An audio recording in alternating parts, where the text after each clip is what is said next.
ఈ అంబడిపూడి గ్రామంలోని పిల్లలకు మీ వాక్యం ప్రకటించడానికి మీరు చూపిన కృపను బట్టి వందనములు చెల్లిస్తున్నాం. నీ మాటలు విన్న నీ పిల్లలు నిష్ప్రయోజకులు కాకుండా నీ మాటలలోని సారాన్ని అర్థం చేసుకుని తమ జీవితాలు మీ వైపు మీరు కోరుకున్నట్లుగా మలుచుకోగలుగుతూ కృప చేయమని క్రీస్తు పేరటి ప్రార్థన అడుగుతున్నాం తండ్రి. ప్రియమైన దేవుని వారలారా, రక్షకుడే శిక్షకుడా అనే క్రీస్తు యొక్క సువార్త మహాసభలకు ఈ 3వ దినాన విచ్చేసిన మీ అందరికీ ప్రభువైన యేసుక్రీస్తు నామమున శుభములు, ధన్యవాదాలు తెలియజేస్తున్నాను. గత 2 దినాలు దేవుని ప్రేమ ఎంత ఉన్నతమైనదో, ఆయన ఎంతగా మనిషిని ఎప్పటి నుంచి ప్రేమించాడో, ఆయన ఆలోచనలో, ఆయన సంకల్పంలో మానవుని పట్ల తనకున్నటువంటి తలంపులు ఎంత విస్తారమైనవో, ఎంత ఉన్నతమైనవో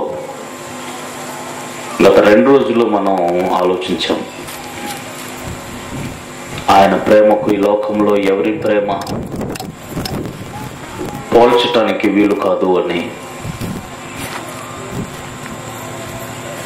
ఆయనకు ఆయనే సాటి భూమి మీద మనల్ని రక్షించి పోషించి సంరక్షించటంలో మనకు కనబడే వారినే దైవము అనుకుని బ్రతుకుతున్న ఈ సమాజానికి కనిపించని వాడు లేకుండా, అనగా అందరి కోసం అన్నిటినీ కనబడే వాటిని కలిగించి కనబడే మనుషులను మన కళ్ళ ముందుంచి అన్నిటినీ కలిగించిన దేవుడు మాత్రం కనబడకుండా ఉండి అదృశ్యుడిగా ఉన్నంత మాత్రాన ఆయన ప్రేమను మరిచి ఈ లోకంలో బ్రతకనవసరం లేదు అని, ఈ సృష్టిలో మనుషులుగా మనం అనుభవిస్తున్నటువంటి ప్రతిదీ, పంటలు, కాయలు, పువ్వులు, వృక్షాలు, గాలి, వేడి, వెలుతురు, నీరు, ఇవన్నీ అనుభవిస్తున్న ప్రతిసారి ఇదంతా దేవుని దయాభిక్ష వలన మనకు ప్రసాదించబడింది అన్న సంగతి మనిషి తన జీవితంలో ఎన్నడూ మరవకూడదు అని గత 2 దినాలు మీకు ప్రకటించడం జరిగింది. ఇలా మహాలోకాన్ని కలిగించి ఈ సృష్టినంతటిని కూడా ఒక క్రమమైన పద్ధతిలో నడిపిస్తూ భయంకరమైన విపత్తుల నుంచి భూగోళాన్నంతటిని ఈ మహావిశ్వంలో కాపాడుతూ, ఈ మహావిశ్వంలో ఆకారానికి చాలా చిన్నవాడే అయిన దేవుని దృష్టిలో మాత్రం చాలా గొప్పగా చూసుకుంటూ, కంటికి రెప్పల కునకక నిద్రపోక మనిషిని వ్యక్తిగతంగా కూడా కాపాడుతున్న ఆ దేవాది దేవుడు ఆయన మాట వింటే ఎంత ఉన్నత స్థాయికి మనిషిని చేరుస్తాడో, ఈ చిన్న జీవితంలో ఆయనకి విధేయులైతే, ఆయన ప్రేమను అర్థం చేసుకుని కృతజ్ఞత కలిగి జీవిస్తే, నిన్ను తన దగ్గరే ఉంచుకోవాలన్న ఆయన మహాప్రేమకు విధేయులైతే గొప్ప భాగ్యవంతులు. ఈ ప్రపంచంలో ఈ 60-70 సంవత్సరాల జీవిత కాలంలో మన అవసరాలకు సంబంధించి ఏది ఉన్నా, లక్షల కోట్ల రూపాయలు మనం సంపాదించుకున్న దేవుడు మనకివ్వనై ఉన్న మహాలోకముతో సాటి కావు. ఈ ప్రపంచంలో ఎంతో మంది, కోట్లాది మంది పుట్టారు. లక్షల కోట్లాది రూపాయలను సంపాదించి భూపతులతోనూ ధనవంతులతోనూ పోటీపడి ధనవంతుల జాబితాలో వారి లెక్కలో చేర్చబడి పేరు గడించినప్పటికీ వారు సంపాదించిన ఆస్తిపాస్తులన్నీ భూలోకంలోనే విడిచిపెట్టి ఒంటరిగా పోయారన్న సంగతి అందరికీ తెలిసిందే. అందువలన లోకంలో లోకంలో ఏది సంపాదించినా, దేన్ని సాధించినా, రాజ్యాలు, అధికారాలు ఈ ప్రపంచంలో సాధించినటువంటి ఎంతో మంది వారు కూర్చున్నటువంటి రాజ్య సింహాసనాలని భూమి మీద విడిచిపెట్టిపోయారు. రాజ్యాలను జయించటానికి వారు ఉపయోగించినటువంటి మారణాయుధాలను కూడా ప్రపంచంలోనే విడిచిపెట్టిపోయారు. వారు పట్టినటువంటి మారణాయుధాలు, వారు కూర్చున్నటువంటి సింహాసనాలు మనకు మ్యూజియంలో భద్రపరిచి చూపిస్తున్నారు. కానీ వాటిని అనుభవించిన వారు భూమి మీద లేరు అనేది ప్రపంచం విరిగినటువంటి సత్యం. సో దాన్ని బట్టి మనకి ఏమర్థం అవుతుందంటే, ఈ ప్రపంచంలో అయిన దాని కోసం కాని దాని కోసం పాకులాడి బ్రతికినంత మాత్రాన ఈ జీవితంలో మీకు శాశ్వతంగా మిగిలేది ఏది లేదు. శాశ్వతమైనది ఒక మహాలోకం ఉంది, శాశ్వతమైన బంధం ఒకటి ఉంది, అదే దేవుడు మనం.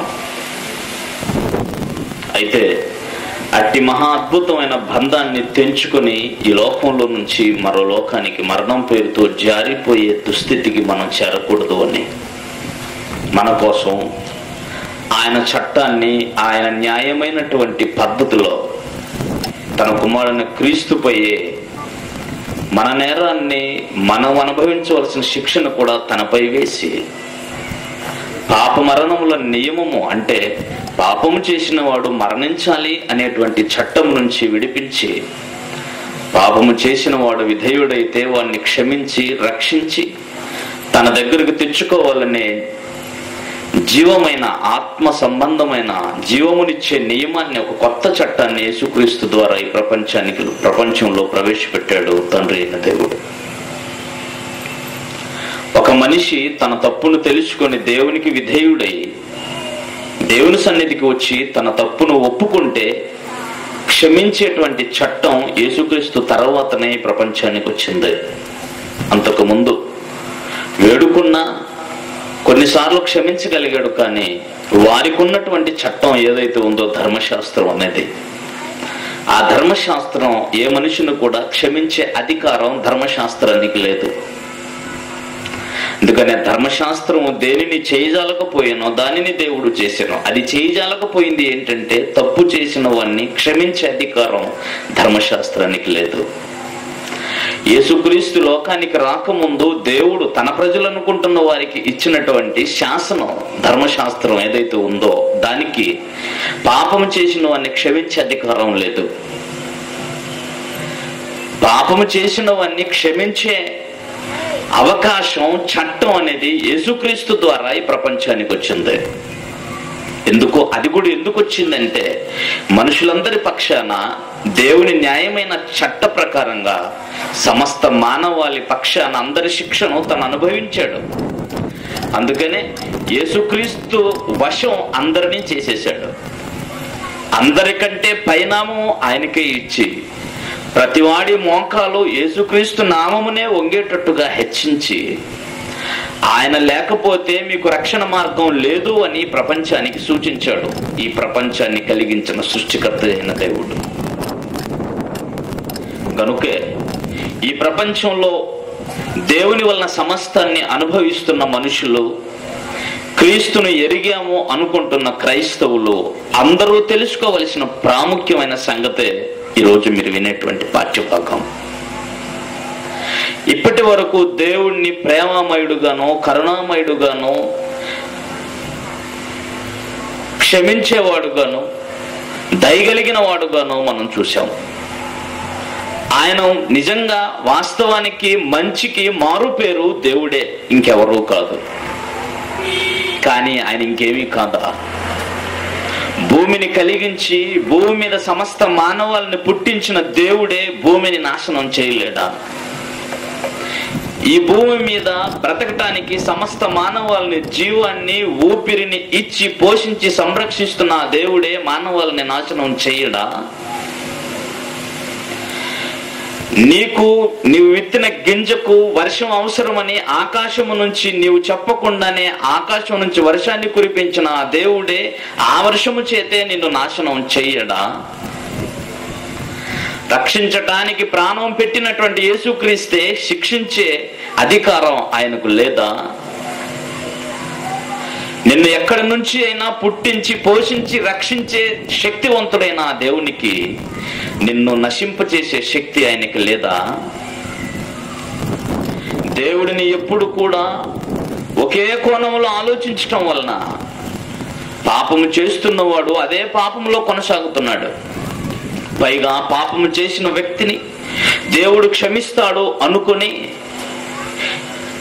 ఎల్లప్పుడూ ప్రతి వారం అంతా పాపము చేసి, ప్రతిరోజు పాపము చేసి, రాత్రిపూటనో లేకపోతే వారానికి ఒక్కసారో అక్కడికి వెళ్ళి దేవుని సన్నిధం అనుకుంటున్న మందిరంలోకి తాను చేస్తున్న ప్రతి పాపాన్ని ఒప్పుకుంటే క్షమిస్తాడు అనేటువంటి ధోరణికి అలవాటు పడిన వారికి దేవుని గురించి సరిగ్గా తెలియదు. మొదటిసారి దేవుని ఎరగకుండా నీ బాప్తిస్మానికి ముందుగా నువ్వు ఎన్నిసార్లు పాపం చేసినా, ఏ రోజైతే నువ్వు నీళ్ళలోనికి దిగుతున్నావో ఆ రోజు నీ పాపములు ఒప్పుకుంటావో ఆ రోజుతో నీ పాపముల చిట్టి చించివేయబడింది. ఆ రోజు నుంచి నీ దేవుడు నీతో చెప్పింది, నీ పాపములని నీకెన్నడు జ్ఞాపకం చేసుకుని అన్నాడు. కానీ నీ ప్రవర్తనతో మళ్ళీ అదే పాపపు జీవితానికి కుక్క కక్కినది తినినట్టుగానో, కడగబడిన పంది బురదలో పొర్లినట్టుగానో మనిషివైన నీవు ఒక జంతువు వలె పట్టబడి చంపబడుటకే గాని మరి దేనికి పనికి రాని స్వభావ సిద్ధమైన మృగము వలె మనిషి మారినప్పుడు ఆ మనిషి నీ పరమందున్నటువంటి దేవుడు మళ్ళీ క్షమిస్తూ ఉంటాడు అని అనుకోవటం మనిషి యొక్క పొరపాటు. నిన్ను క్షమించాడు, నీ పాపంని జ్ఞాపకం చేసుకోనని చెప్పాడు ఆయన. కానీ నువ్వు జంతువు వలె మళ్ళా, జంతువులలో అన్నీ కాదు, కుక్క వలె పంది వలె తిరిగి నీ పాపపు జీవితానికి మళ్ళీ వెనక్కి నువ్వు వెళ్ళిపోతే మళ్ళీ నీ పాపపు జీవితాన్ని నువ్వు దేవునికి జ్ఞాపకం చేస్తూ ఉంటే క్షమిస్తూ ఉంటాడు అని అనుకుంటున్నారేమో. దేవుని యొక్క వ్యక్తిత్వం సరిగ్గా తెలీదు అందరికీ. ఈ లోకానికి దేవుని యొక్క వ్యక్తిత్వం తెలియచేయాలంటే ప్రభువైన యేసుక్రీస్తే ఈ లోకానికి చెప్పాడు. దేవుని వ్యక్తిత్వం గురించి ఎవరైనా చెప్పాలంటే ప్రపంచంలో ఏ మనిషి చెప్పినా అబద్ధాలే చెబుతాడు. ఏ మనుషుడు నమ్మతగని వాడే. ఏ మనుషుడు కూడా పాపము చేయకుండా భక్తిగా బ్రతకలేని అసమర్థుడుగా బ్రతుకుతున్నవాడు. దేవుడిని గురించి ఒకడు తన మనసులో ఏమనుకుంటాడో దేవుడు కూడా ఇలాగే అనుకుంటున్నాడు అన్నట్టుగా దేవుడిని గురించి తనకు తోచింది ఈ లోకానికి చెప్పి తప్పు చేస్తున్నాడు. కాబట్టి ఆలోచించి దేవుని యొక్క వ్యక్తిత్వం ఎలా ఉంటుందో ఈ విషయాన్ని ఎవరు చెప్పగలరు అంటే కేవలం ప్రభువైన యేసుక్రీస్తు మాత్రమే చెప్పగలడు. ఆయన మాత్రమే చెప్పగలడు, ఎవరు చెప్పలేరు. ఈ విషయాన్ని గురించి యోహాను సువార్త 1:18 ఇలా చెప్పబడింది: మీరు ఏ కాలమందైనా ఎప్పుడైనానో మీరు దేవుణ్ణి చూచి ఉండలేదు. ఆయన రొమ్మును ఆనుకుని ఉన్న అద్వితీయ కుమారుడే ఆయనను గూర్చి బయలుపరచెను. ఈ ప్రపంచాన్ని అంతటిని కలిగించి కనబడకుండా ఉన్న సృష్టికర్త అయిన దేవుణ్ణి బయలుపరిచింది యేసుక్రీస్తే. దేవుని గురించి ప్రపంచానికి చెప్పటానికి యేసుక్రీస్తు రాకపోతే దేవుని గురించి ప్రపంచానికి తెలిసే అవకాశమే లేదు. దేవుడు మాకు తెలుసని ఎవరైనా అనుకుంటే దేవుడిని గురించి మనం అడిగేటువంటి లేక నేను అడిగేటువంటి ప్రశ్నకు సమాధానం చెప్పలేరు క్రీస్తు లేకుండా. ఎందుకంటే ప్రపంచ ప్రజల్లో ఒక్కొక్కరిదో ఒక్కొక్క విశ్వాసం దేవుని పట్ల. కానీ దేవుడు తన గురించినటువంటి సంగతులు ప్రపంచానికి చెప్పటంలో ఒక యేసుక్రీస్తు ఒక్కడికే తెలుసు.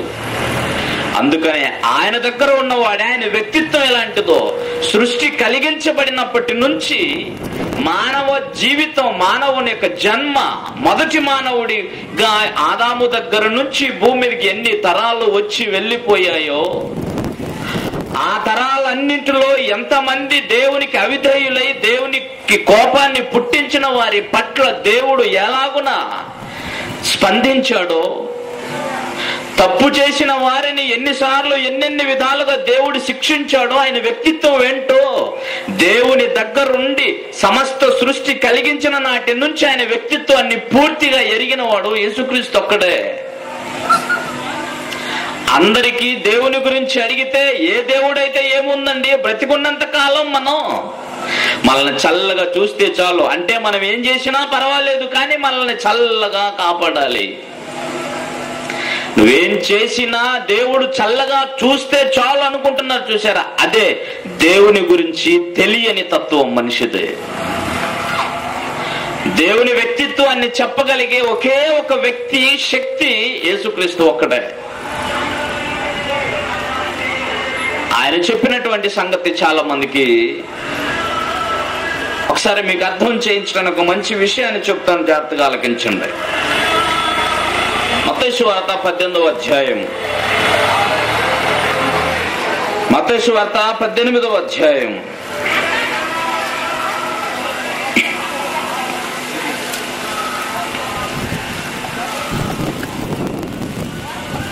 23వ వచనం నుంచి యేసుక్రీస్తు వారు దేవుని వ్యక్తిత్వాన్ని తెలియజేసేటువంటి కొన్ని సంగతులు చెప్తున్నాడు, జాగ్రత్తగా ఆలకించండి.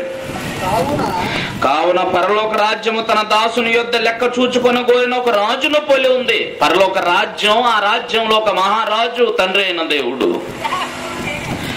ఈ భూమి మీద ఉన్న ఒక రాజ్యం, ఆ రాజును పోలినటువంటి ఒక ఉపమానాన్ని యేసుక్రీస్తు వారు చెప్తున్నాడు. ఏంటట? రాజు తన దాసులలో ఒకడికి అప్పు ఇచ్చాడట. అతనికి ఇచ్చినటువంటి అప్పు ఎంత అంటే సుమారుగా అతనికి 10,000 తలాంతులు. 10,000 తలాంతులు అంటే ఆ తలాంతు, ఒక తలాంతు యొక్క విలువ ఎంత కూడా చెప్పాడు కింద. ఒక తలాంతు విలువ 3,600 రూపాయలట. అది 10,000 తలాంతులుగా అయితే ఎంత అవుతుంది? 36 లక్షల రూపాయలు అన్నమాట. తన దాసునికి అప్పు ఇచ్చాడట ఒక రాజు. ఇచ్చిన తర్వాత ఇదిగో రాజుగారు ఒకానొక సమయాన్ని చూసి ఏం చేశాడంటే తన దాసుని పిలిచారే, అబ్బాయి నీ అప్పు అంతకంతకు పెరిగిపోతుంది, వచ్చి నీ అప్పును కట్టండి.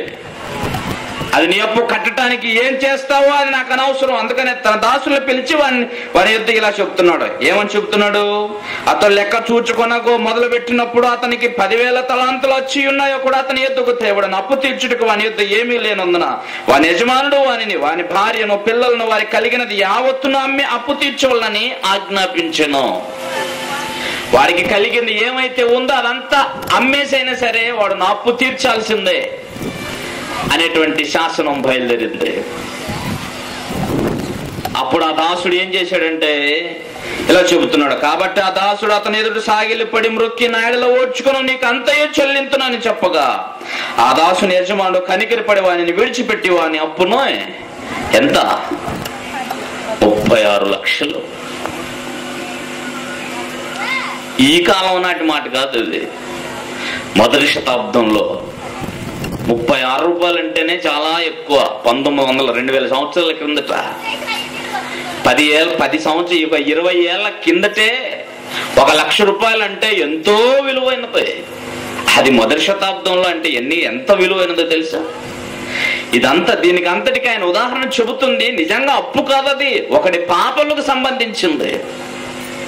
వాని పాపము క్షమించటానికి వాస్తవానికి ప్రపంచంలో వాడి క్రయధనం, ఒక మనిషిని పాప క్రయధనం ఎంతో నిజంగా ఈ లోకంలో ఎవరికి తెలియదు.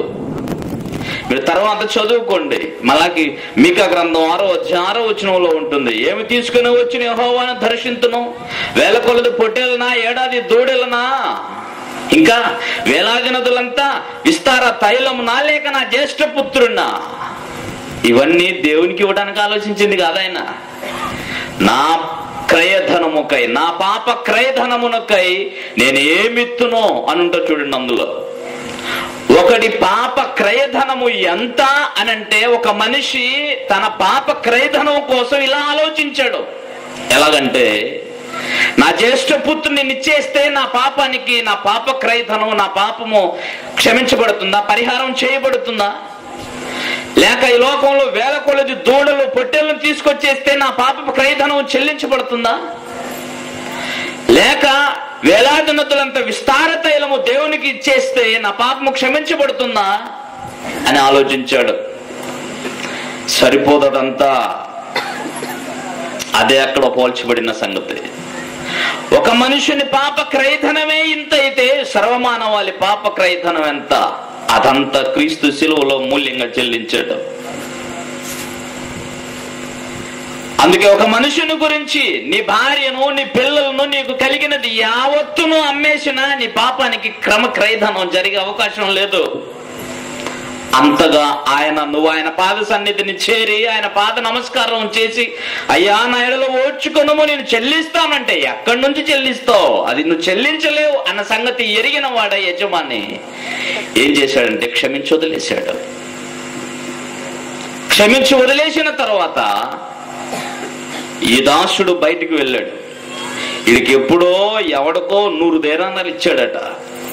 100 దేనారాలు అంటే ఒక దేనారం విలువ 50 పైసలు, ₹1 ఉంది దాంట్లో. ఆ తర్వాత వచ్చిన మీరు చదవండి. అంటే 50 దేనారములు అంటే ఎంత అనమాట? 100 దేనారములు అంటే ₹50 ఎవడికో అప్పు ఇచ్చాడంట. ఆ ₹50 కోసం ఎప్పుడో ఇచ్చినటువంటి అప్పుని ఏం చేశాడంటే అతని గల్ల పట్టుకుని, నీ భార్యను, నీ పిల్లల్ని, ఎవరినైనా అమ్మైనా సరే నాకు ₹50 చెల్లించు అని గల్ల పట్టుకొని తీసుకెళ్లి చెరసాల్లో వేయించాడట. ఈ సంగతి చూసినటువంటి మిగతా దాసులు, తోడి దాసులు వెళ్లి తిరిగి తన రాజుగారికి విషయాన్ని తెలియజేశారు. అయ్యా, ఇదిగో పలానా వాడికి మీరు ఇంతగా వాడిని క్షమించితిరి కదా, వాడు మాత్రం ఇదిగో పలానా వాడిని ₹50 కోసం ఇలా హింసించి చెరసాల్లో వేయించేశాడు, ఆయన తీసుకురండి అన్నాడు. అంతే. నేను నిన్ను క్షమించిన ప్రకారము నువ్వు వాడిని క్షమించవలసి ఉండెను గాని నీవు అట్లా చేయలేదు కనుక ఇప్పుడు నీకు కలిగినదంతా మళ్ళీ నీవు నాకు వచ్చినదంతా, నీవు నాకు అప్పు పడిందంతా చెల్లించు అని చెప్పేసి తీసుకెళ్లి చెరసాల్లో వేచి బాధించే వారికి అతనిని అప్పగించాడు. ఇందులో యేసు ప్రభు, ఈ ఉపమానంలో యేసు ప్రభు చెప్పదలించిన విషయం ఏంటో తెలుసా? పరలోకమందున్న దేవుని వ్యక్తిత్వాన్ని చెప్పాడు ఆయన. ఏంటనుకుంటున్నారు? ఒక మనుషుని పాపం విషయంలో దేవుని సన్నిధిని పడి నమస్కరించి కోరుకొని, అయ్యా మమ్మల్ని క్షమించంటే క్షమించేశాడు. మళ్ళీ తిరిగి నువ్వు అదే పాపమును, అదే తప్పుని మళ్ళీ చేస్తే దేవుడు క్షమిస్తాడు అనుకోవటం నీ మూర్ఖత్వం. క్షమించడు. నువ్వింతకు ముందు ఎన్ని పాపాలైతే చేశావో ఆ పాపములన్నింటినీ తిరిగి మళ్ళీ నువ్వు జ్ఞాపకం చేస్తున్నావు. అందుకనే తండ్రి అయిన దేవుడు కూడా ముందు నుంచి చెప్పినటువంటి మాటలు ఏంటో తెలుసా? వెనక్కి తిరిగి ఏం చూస్తున్నారు? ఆటో శబ్దం రోజు వినేదే కదా.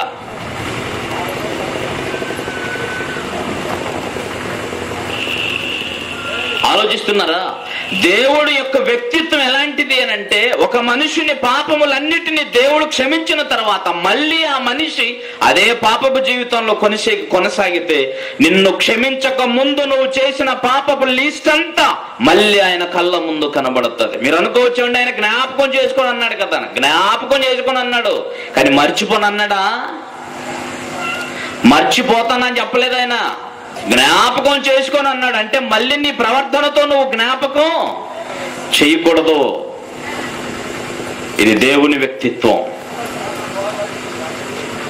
ఈ విషయాన్ని తెలియజేయడానికి యేసుక్రీస్తు ఎన్నో ఉపమానాలు వాడాడు. లూకా సువార్త 13వ అధ్యాయం 6వ వచనంలో ఉన్న సంగతి కూడా చూడండి. యేసుక్రీస్తు వాడిన ఉపమానాలు ఎంత చక్కటి ఉపమానాలు అనుకుంటున్నారు. లూకా సువార్త 13వ అధ్యాయం 6వ వచనం, ఒక మనుషునికి ద్రాక్ష తోట ఉండెను. ఆ ద్రాక్ష తోటలో అంజూరపు చెట్టు ఒకటి నాటబడి ఉండెను. అతడు ఆ యజమానుడు దాని పండ్లు వెదక వచ్చాడు, ఏమీ దొరకలేదు. తోటమాలిని పిలిచాడు, ఇది 3 సంవత్సరాలను చూస్తున్నా, ఇది నేను ఆశించిన ఫలితాన్ని, నా ఆశను తీర్చడం లేదు కనుక ఇప్పుడు దీన్ని ఏం చేయాలి? నరికే. దేవుని వ్యక్తిత్వం ఇది. దేవుడు ఆశించిన ఫలితం, దేవుడు ఒక మనిషిని ఎంతగా ప్రేమించాడు అనంటే, అసలు నీవు భూమి మీద ఉండటానికి అయోగ్యుడుగా చెడిపోతావన్న సంగతి తెలిసి కూడా నిన్ను భూమి మీద పుట్టించాడు. ఏదో ఒక మాట వాడిని మార్చకపోతాడా? ఏదో ఒక రోజు దేవుని వాక్యం వినకపోతాడా? మారకపోతాడా? తనకున్న స్వేచ్ఛను చెడుకు మాత్రం ఉపయోగిస్తున్నప్పుడు ఏదో ఒక రోజు మంచి చేయటానికి ఉపయోగించకపోతాడా అని ఆలోచించి నిన్ను నమ్మి జీవితాన్ని ఇచ్చాడు దేవుడు. ఇట్టి నమ్మకంగా దేవుని కోసం బ్రతకకపోగా దేవునికి అవమానాన్ని లేక దేవుని యొక్క ఆశను తీర్చకపోతే ఆయన ఎలా స్పందిస్తాడో ఆ అవమానం తెలియజేస్తుంది. 3 సంవత్సరాల నుంచి చూస్తున్నా, ఇది ఫలించటం లేదు, నా ఆశ తీర్చటం లేదు కనుక ఇప్పుడు దీన్ని ఏం చేయాలి? నరికే, దీని నిమిత్తం ఈ నేల ఎందుకు వ్యర్థం చేయబడాలి? నేల సారము నాది, దానికి వర్షాన్ని కురిపిస్తుంది నేను, దాన్ని పుట్టించింది నేను. అది నా ఆశ తీర్చినప్పుడు దానిని ఇలాంటి ఉపమానాలను చూపించే యేసుక్రీస్తు నిజ జీవితంలో కూడా చేశాడు. అంజూరపు చెట్టు ఒకటి ఉంది, గొప్పగా ఉంది, కాయలు కాయటం లేదు. కాయలు కాయని చెట్టు ఎందుకు ఉండాలని క్షణకాలంలో ఎండిపోనుగా అని చెప్పాడు, అంతే. అది యేసు ప్రభువు కూడా దేవుని వ్యక్తిత్వాన్ని బట్టి అది ఆయనకు కూడా వచ్చింది. యేసుప్రభు అంటే ప్రేమగల్లోడు, దేవుడు అంటే ప్రేమగల్లోడు అన్న సంగతే మీకు తెలుసు. దేవుని వ్యక్తిత్వాన్ని యేసుక్రీస్తు లోకానికి ఎలా బయలుపరిచాడో తెలియదు. ఎప్పుడు దేవుని ప్రేమ కలిగిన వాడనే ప్రేమ అనే దండ వేసి ఆయన కూర్చోబెట్టినంత మాత్రాన నువ్వు చేసే ప్రతి వెధవ పనికి ఆయన చూస్తూ ఊరుకుంటాడని అనుకోకండి. బ్రతుకునిచ్చింది దేవుడు, సమస్త సృష్టిని కలిగించింది దేవుడు. చివరికి నీ పాప ప్రాయశ్చిత్తానికి నీ ఆత్మకు కలిగినటువంటి సమస్య పరిష్కారం కూడా మహోన్నతుడు ఆలోచించి సమస్తాన్ని నీ పాదముల చెంతకు చేర్చి నువ్వు నా వైపు తిరుగురా, నన్ను నమ్మురా, నన్ను అంగీకరించురా అని చెబితే, బతిలాడితే, వేడుకుంటే పట్టించుకొని ఏ మనిషినైనా దేవుడు విడిచిపెట్టడు అన్న సంగతి ఈరోజు ప్రపంచ ప్రజలు గుర్తుంచుకోవాలి. ఇది ప్రపంచాన్ని కలిగించిన దేవుడు మాట్లాడుతున్న మాట. సృష్టిని కలిగించిన దేవుడు, ఈ సృష్టికర్త అయిన దేవుడు ఈ సృష్టిలో జీవిస్తున్న పురుగు లాంటి మనిషి కోసం మాట్లాడుతున్న మాట. అన్నింటికంటే గొప్పగా మనిషినే చూశాడు దేవుడు. ఈ భూమి మీద ఏ జీవరాశి, అన్ని చాలా పెద్ద పెద్ద ఉన్నాయి, ఏ జీవరాశిలో అతిక్రమము అక్రమం అన్నది కనిపించలేదు దేవునికి. నరజాతిగా మనిషిలోనే ఎన్నో దురాక్రమాలు కనబడుతున్నాయి కదా. అందుకే చెప్తున్నాడు, జాగ్రత్తగా ఆలోచించండి. ఫలించని చెట్టు ఎందుకు నరికే అన్నాడు. తోటమాలి వచ్చాడు, బతిమలాడాడు, అయ్యా ఇంకొక సంవత్సరం అవకాశాన్ని ఇవ్వండి, ఇంకొక సంవత్సరం ఇంకా దానికి మంచి ప్రసంగాలు వినిపిస్తా. అర్థం ఏంటి? ఇంకో సంవత్సరం దాని చుట్టూ తవ్వుతా, మళ్ళీ ఎరువేస్తా, మరొకసారి చూస్తా, ఇంకొక సంవత్సరం అవకాశం ఇవ్వండి. తోటమాలి బతిమలాడినట్టుగా యేసుక్రీస్తు నీ జీవితాన్ని ఎప్పుడో లేపేయాలి, నీ దురాక్రమ జీవితాన్ని బట్టి. కానీ యేసుక్రీస్తు అడ్డం పడి, నన్ను చూసి వాడిని వదిలే, నేను చూస్తా, ఏదో ఒక రోజు మళ్ళీ వాడికి మంచి వాక్యం వినిపిస్తా, మారిపోతారేమో నాయన అని తండ్రిని బతిమలాడితే మళ్ళీ మనిషికి ప్రాణభిక్ష పెట్టాడు. అది దేవుని యొక్క వ్యక్తిత్వం. పూర్వకాలము నుంచి కూడా దేవుడి భూమి మీద మనుషులు కలిగించిన సంగతుల్లో, మనుషుల పట్ల జరిగించిన క్రియలను చూసి, వేదాన్ని చూస్తే అనాది నుంచి దేవుని వ్యక్తిత్వం ఏంటో తెలుస్తుందా? దేవుడు ఎప్పుడు ప్రేమామయుడుగానే చూస్తున్న ఈ మనుషులకి దేవుడు తన గురించి చెప్పినటువంటి మాట, డైరెక్ట్ గా తనే మాట్లాడిన మాట చూస్తారా? ఇర్మియా గ్రంథం 23వ అధ్యాయం 23వ వచనాన్ని చూడండి. ఇర్మియా గ్రంథం 23వ అధ్యాయం 23వ వచనం.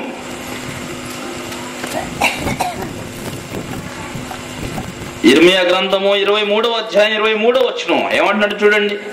నేను సమీపమున నుండు దేవుడను మాత్రమేనా, దూరమున నుండు దేవుడను కానా? అర్థమైంది మీకు? నన్ను ప్రేమ కలిగిన వాడిగా మాత్రమే చూస్తున్నారా, ఆయన నేను రోషం లేనివాడిని అనుకుంటున్నారా అంటున్నాడు. మీ దగ్గరికి నేను సమీపముగా ఉన్నట్టుగానే మీకు కనబడుతున్నాను, కానీ మీకు దూరముగా ఉండేవాడిని కాను అనుకుంటున్నారా నన్ను అని అంటాడు.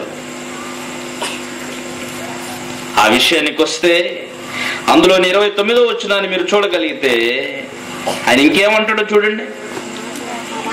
నా మాట, చాలా సార్లు మనం పాడుకుంటుంటాం, నీ మాట మధురం, తేనె కంటే మధురం, తీయనైనది అని చాలా సార్లు వినుంటాం, పాడుకొని ఉంటాం. కానీ ఇప్పుడు ఆయన మాట ఏంటట? ఏం చేస్తుందట? అగ్ని ఏం చేస్తుందండి? ముద్దాడుతుందా? చల్లదనం ఇస్తుంది అగ్ని, కాల్చి భస్మం చేస్తుంది. నా మాట అగ్ని వంటిది కాదా, బండను బద్దలు చేయు సుత్య వంటిది కాదా. అది ఆయన మాటకున్న శక్తి. మరి ఆయన మాటల్లో ప్రేమ మాత్రమే ఉంది, మధురమైన మాటలు మాత్రమే ఉన్నాయని, ప్రేమ గల మాటని, దయగల మాటని ఆడి పాడి గెంతిన ఈ క్రైస్తవులకి దేవుని మాట అగ్ని వంటిది, కాల్చగలదు.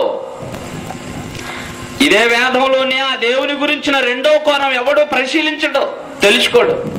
ఆయన ఎంతసేపు ప్రేమమయుడే, దీర్ఘశాంతుడే, ఇంకేం పని ఉన్నది ఆయనకి. దేవుడు అంటే ఏమనుకుంటున్నారు? దేవుడు అంటే ఏమనుకుంటున్నారు? 5వ అధ్యాయం చూస్తారా?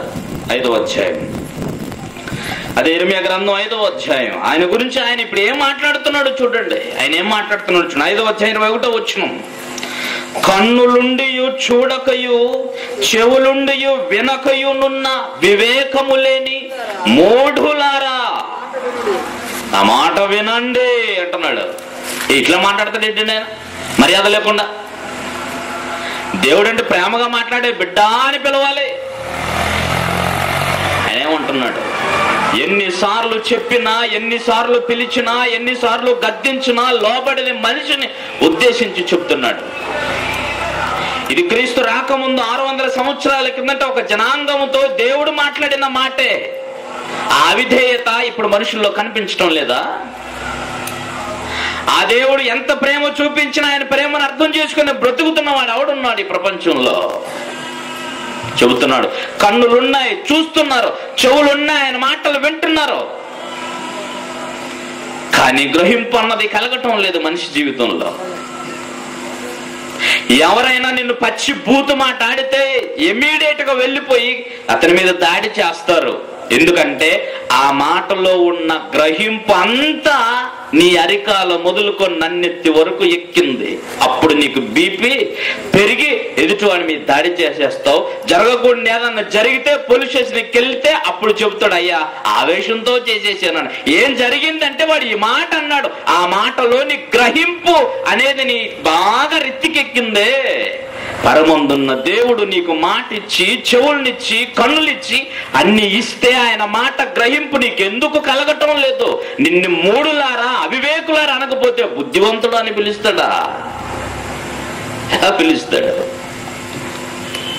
చెబుతున్నాడు. ఎలాంటి వాళ్ళ కోసం చెబుతున్నాడు తెలిసిన మాటలు చూడండి, చూడండి, కింద చూడండి. మూఢులారా వినుడి, ఈ మాట వినండి. నేనేంటో, నా శక్తి సామర్థ్యాలు ఏంటో, నేను మీకోసం ఎలాంటి కార్యక్రమాలు జరిగించానో చూడండి అంటున్నాడు. ఏమని? సముద్రము దాటలేకున్నట్లు. మీకు తెలుసా, భూమి చుట్టూరుగా 3 వంతులు సముద్రమే. భూమి చుట్టూరుగా 3 వంతులు సముద్రమే. ఈ భూమిది, సముద్రంలో ఉన్న నీళ్లు ఎప్పుడైనా భూమిని కప్పేయచ్చు. తెలుసా మీకు? ఎప్పుడైనా భూమిని కప్పేయచ్చు. కానీ అలాంటి పరిస్థితి కలగకుండా భూమి చుట్టూరా మహా పెద్ద పెద్ద పర్వతాలు, సముద్రాలు ఉన్నాయి. ఈ సముద్రాలలో ఉన్న నీళ్ళకి హద్దు ఏమేసాము? మనం ఏమన్నా వేసాం? నదుల్లో నుంచి నీళ్లు పడి మీ ఇంట్లోకి రాకుండా కట్టగలరు, కట్ట. కానీ వంతెన కట్టుకోగలం, కానీ అంతకుమించి మనం ఏం చేయగలం? అదే భూమి చుట్టూరుగా ఉన్నటువంటి సముద్రాన్ని భూమి మీదకి రాకుండా చేయగలము మనం. ఇప్పుడు ఆయన చెబుతున్నాడు చూడండి, ఏం చెబుతున్నాడు? సముద్రము దాటలేకున్నట్లు దాని తరంగములు లోతులో నుంచి పై వరకు గాలికి దాని భూమి యొక్క తిరగడాన్ని చూసి ఆ వేగంతో ఎంత తన తరంగములు పొర్లి ఆ తర్వాత ఘోషించినా సరే అవి ప్రబలలేకయు, ఎంత ఘోషించును దాటలేకయు ఉన్నట్లు నిత్య నిర్ణయము చేత ఇసుకను సరిహద్దుగా నియమించిన నాకు మీరు భయపడరా? అరే నేనంటే ఏమనుకుంటున్నారు అని అంటే చెప్తామండి. అప్పుడు మనం ఏంటి అని అంటే అలా చూస్తాం. ఏంటి తెలుసా అంటే ఏమనుకుంటున్నావు? నేనంటే ఈ అంబడిపూడు పరిసర గ్రామాల్లో ఉన్న వాళ్ళందరూ హడల్ అని అంటాం మనం. అయితే అంటే అర్థం ఏంటి? నువ్వెందుకు రా భయపడో అని. అవునా? ఆలోచిస్తున్నారా? చెప్తున్నాడు ఆయన. నేనేంటంటే మీరే గనుక మిమ్మల్ని హద్దులు వేసుకోమంటే సిమెంట్ కట్టలేసి తొక్కుతారు, కానీ అది కూడా నిలవదు. నేను ఎంత శక్తి కలిగిన వాడినంటే భూమి చుట్టూరుగా సముద్రం పెద్ద పెద్ద అలల చేత వచ్చినా సరే అవి భూమి మీదకి రాకుండా హద్దుగా ఏ వేశానంటే నా శక్తి సామర్థ్యంతో ఇసుకను హద్దుగా వేశాను. అందుకే సముద్రం పక్కన ఎప్పుడు ఏ దరిని చూసినా మీకు ఏముంటుందండి? ఇసుక. సాక్ష్యం కాదనగలరు ఎవరన్నా? దీన్ని దేవుడు చేయలేడండి. దేవుడు అంటే అదే. ఇసుకను సరిహద్దుగా వేసినటువంటి నాకు మీరు కాటం ద్వారా ఏదో ఒక నది మీద బ్రిడ్జి కడితే ఆ బ్రిడ్జి కట్టినటువంటి అతన్ని దేవునిగా పొగిడింది ఆ పరిసర ప్రాంతాల్లో ఉన్న ప్రజలు. మంచి పని చేసినందుకు విగ్రహాలను పెంచి అతని జయంతి వర్ధంతులను ఘనంగా జరిగిస్తారు. మంచిదే. అలాగైతే ఈ భూగోళం చుట్టూ సరిహద్దు వేసిన దేవుని సంగతి అంటే ఆయన ఎంత గౌరవించింది లోకం.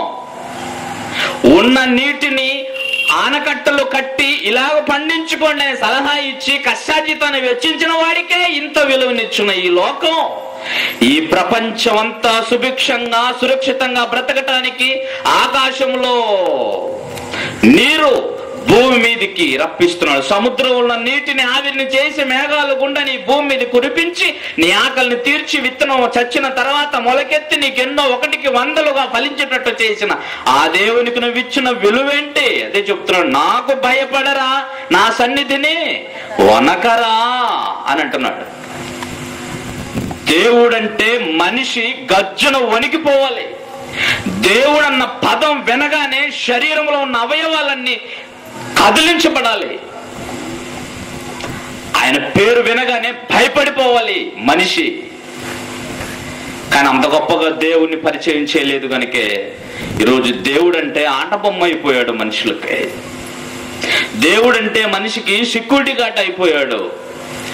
దేవుడంటే ఇంటిని కాపలా కాసే జంతువుతో సమానం అయిపోయాడు. అందుకే ఆలోచిస్తున్నారా, పరలోకమందున దేవుడు ఆయన సన్నిధిని వనకాల్సినటువంటి సమాజం. అంత భీకరుడు ఆయన, అంత భీకరుడు ఆయన. ఎంత భీకరుడు! పరిశుద్ధమైన దూతల్లో ఆయన భీకరుడు అని అంటాడు. ఆయన మహోన్నతుడైనటువంటి దేవుడు. ఆయన ఈ లోకంలో ఒక జడ్జి ముందు తల ఉంచుకొని తప్పు చేయకపోయినా కోర్టులోకి వెళ్తేనండి, హైకోర్టులోకి వెళ్తే ఒక నేరస్తుడైన వాడు తప్పు చేయకపోయినా తల ఉంచుకొని ఇలా చేతులు కట్టుకొని నిలబడాలట. ఇలా నిలబడకూడదు. బోర్డులోకి వెళ్ళి ఎవరి మీద అయినా కేసు పెట్టిన వాళ్ళు ఉంటే, ఎవరి మీద అయినా ఆ నేరస్థాపన జరిగి ఉంటే, ఆ విషయంలో వాదోపవాదాలు జరుగుతున్నప్పుడు నేరస్తుడైన బోర్డులోకి వెళ్ళి ఇలా ఉండాలి. హాజరుకి పిలిచినప్పుడు, వాయిదాకి పిలిచినప్పుడు అతను వచ్చి లైన్లో ఇలా నిల్చోవాలి. తలెత్తకూడదు, జోబులో చేతులు పెట్టుకోకూడదు. ఒక జడ్జికి మనిషిలా భయపడుతున్నాడు కదా, దేవుడు ఏంటో చూస్తారా? కీర్తనల గ్రంథం 7వ అధ్యాయం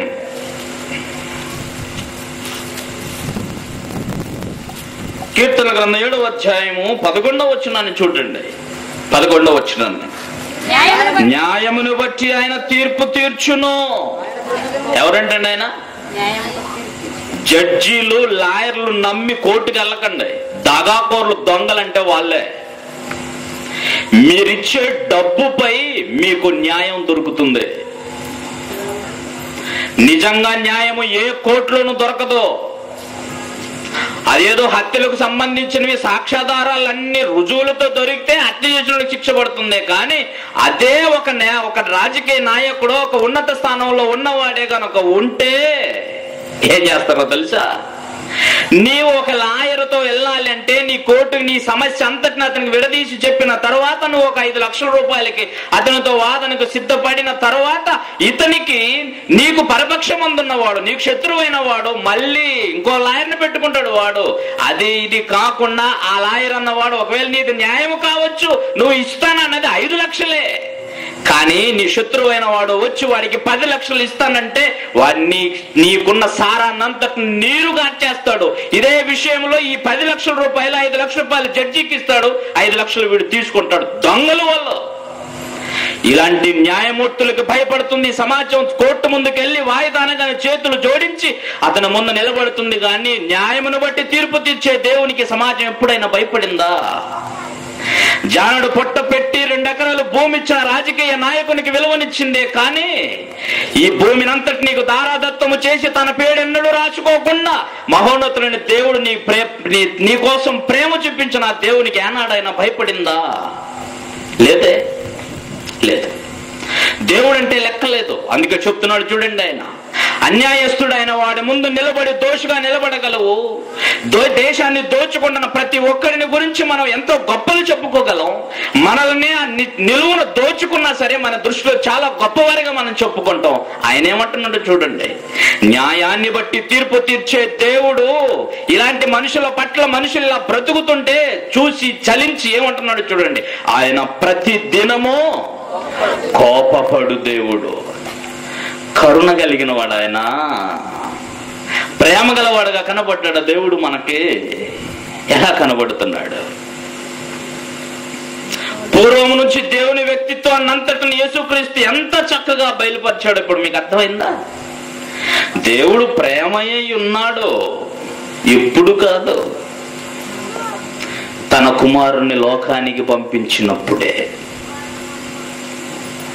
ఈ లోకానికి తన కుమారుణ్ణి లోకానికి పంపించి నీ పాపమునకు శిక్ష అంతా ఆయన శరీరంపై విధించిన అప్పుడు చూసారా, ఆ ప్రేమను బట్టి నిన్ను క్షమిస్తానని అక్కడ ఆయన మాట చేసుకున్నాడు, నిర్ణయం చేసుకున్నాడు, తన కుమారునితో ప్రమాణం చేశాడు.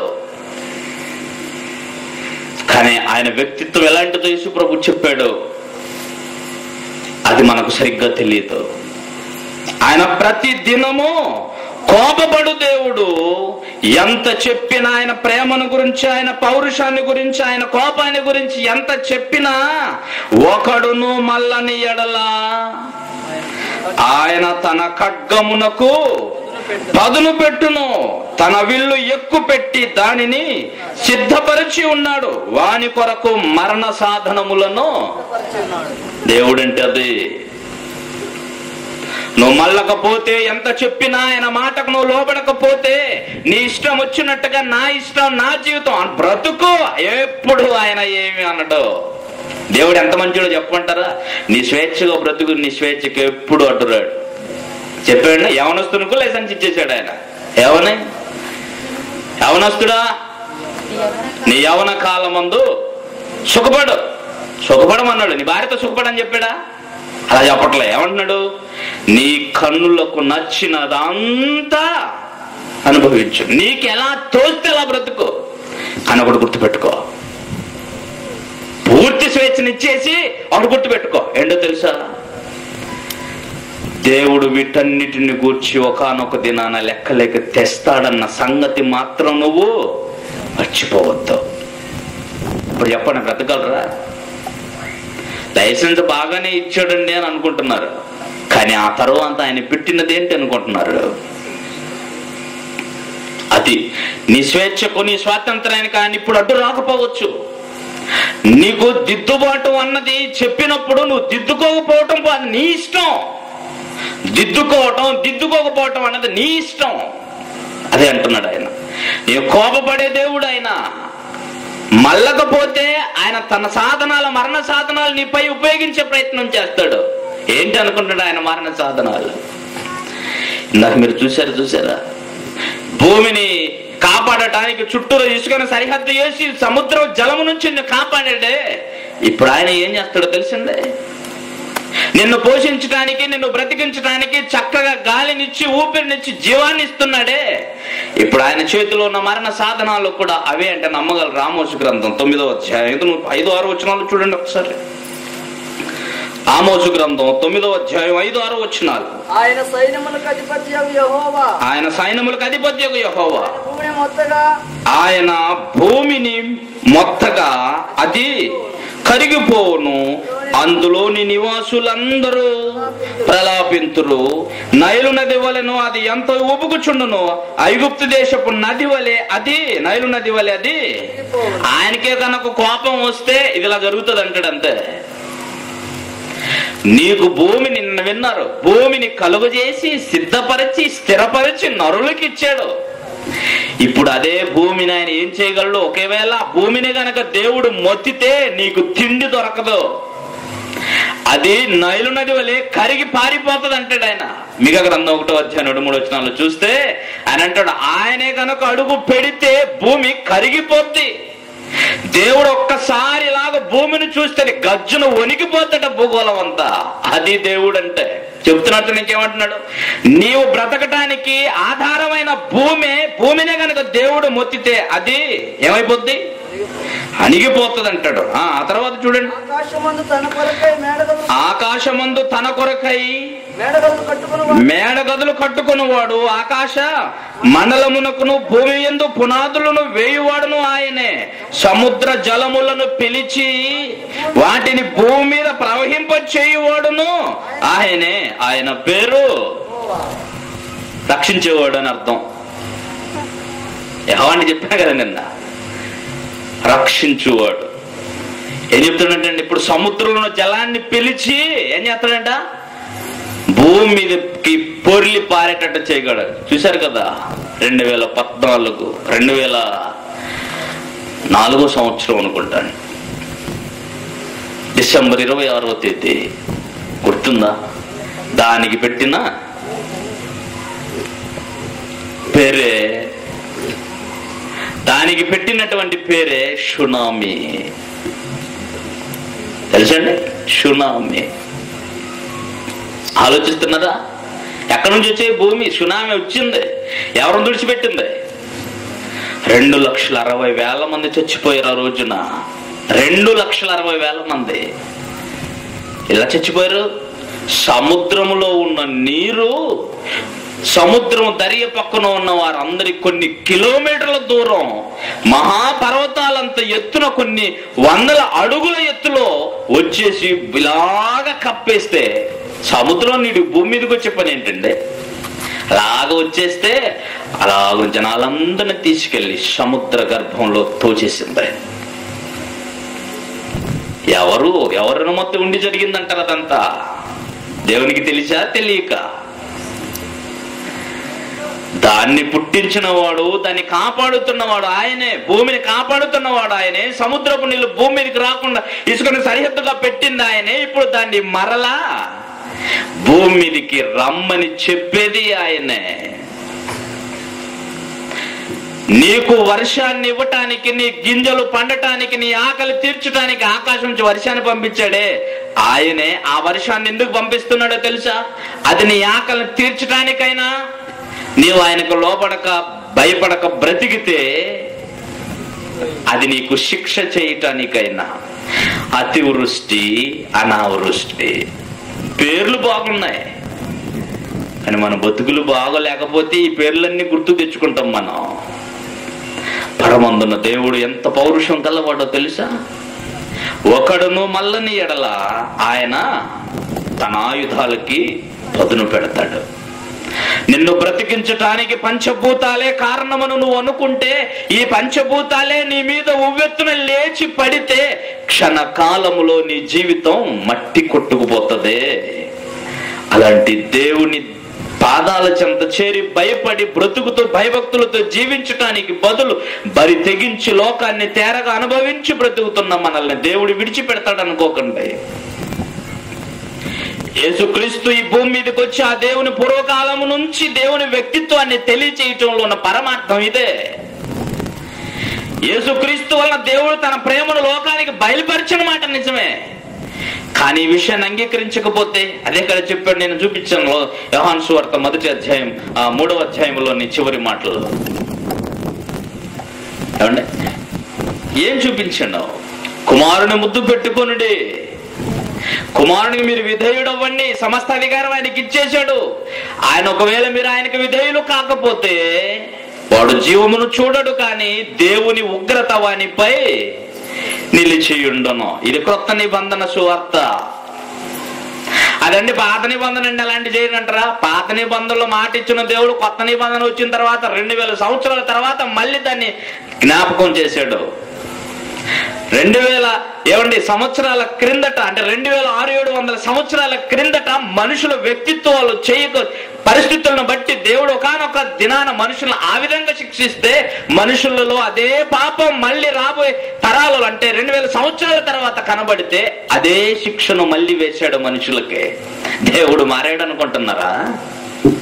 మారడు.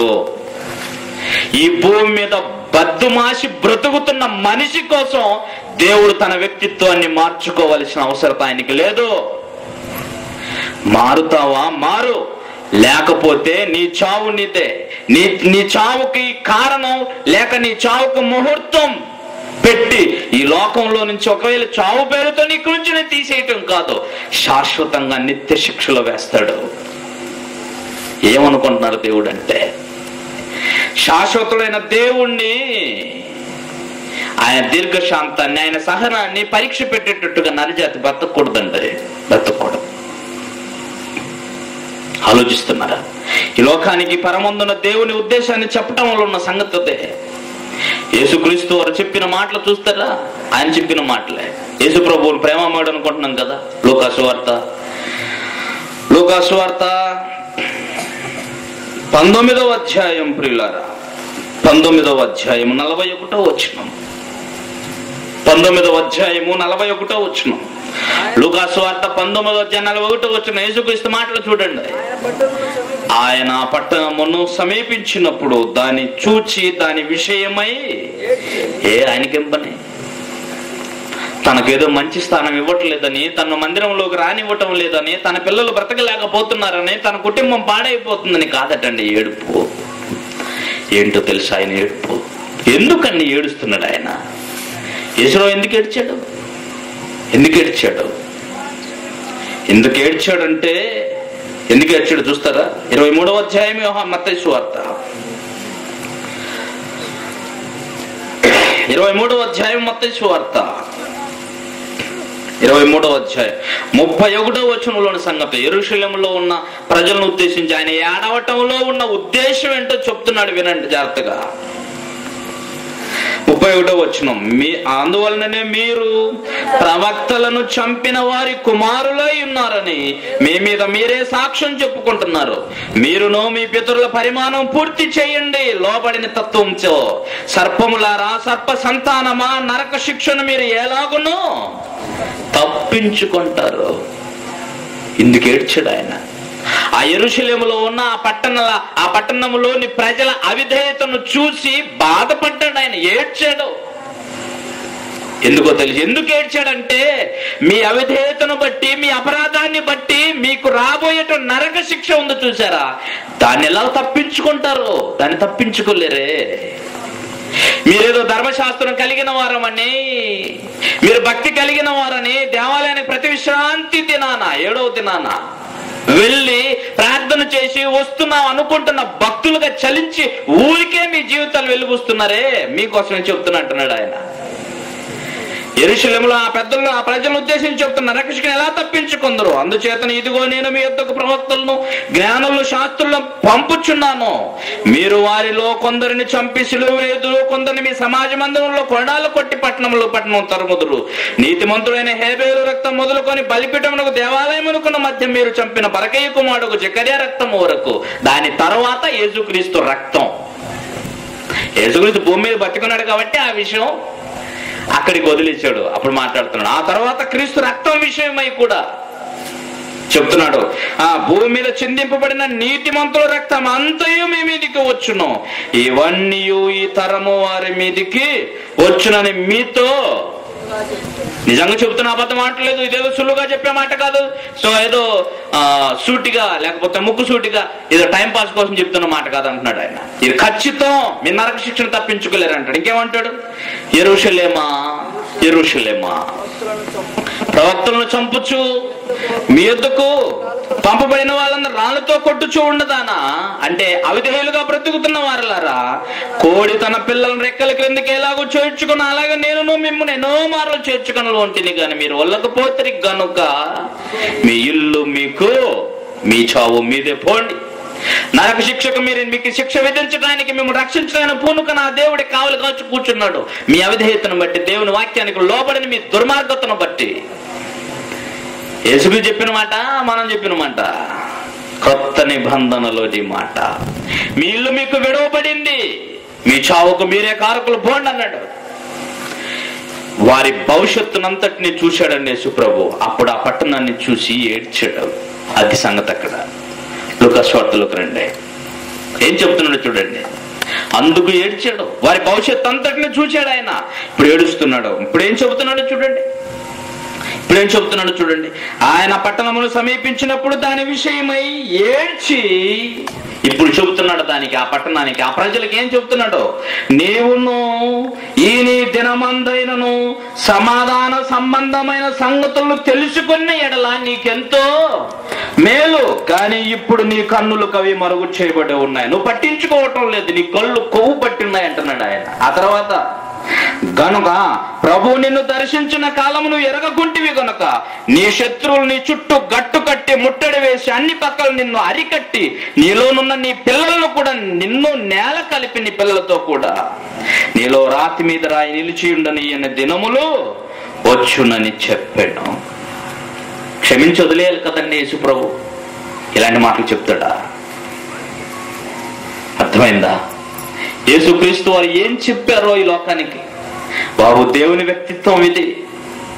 మీ పూర్వకాలం నుంచి మీరు లోబడకపోతే మిమ్మల్ని అందరినీ, మీ పితరులందరూ శత్రువుల చేతికి అప్పగించినట్టుగా మీరు కూడా దేవుని మాటకు లోబడకపోతే, అంటే ఆ దేవాది దేవుడు నన్ను మీకోసం అనుగ్రహించాడు, మీరు నన్ను అంగీకరించకుండా మీ జీవితాన్ని కాలరాచుకుంటున్నారు.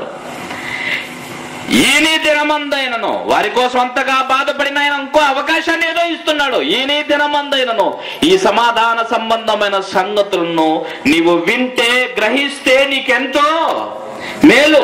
లేకపోతే నీవు నీ పిల్లలతో కలిసి నేల కలిపేసేటువంటి రోజులు వస్తాయి. ఇది యేసుక్రీస్తు చెప్పినటువంటి వార్త. దేవుని వ్యక్తిత్వం మారుతండి. ఆయన రక్షించగలిగిన శక్తిమంతుడు. ఆయన గురించి ఇలా చెప్పబడింది. ఆయన గురించి వేదంలో ఏం చెప్పబడింది అనుకుంటున్నారు? యాకోబు రాసిన పత్రిక 4వ అధ్యాయం. యాకోబు రాసిన పత్రిక 4వ అధ్యాయాన్ని చూడండి.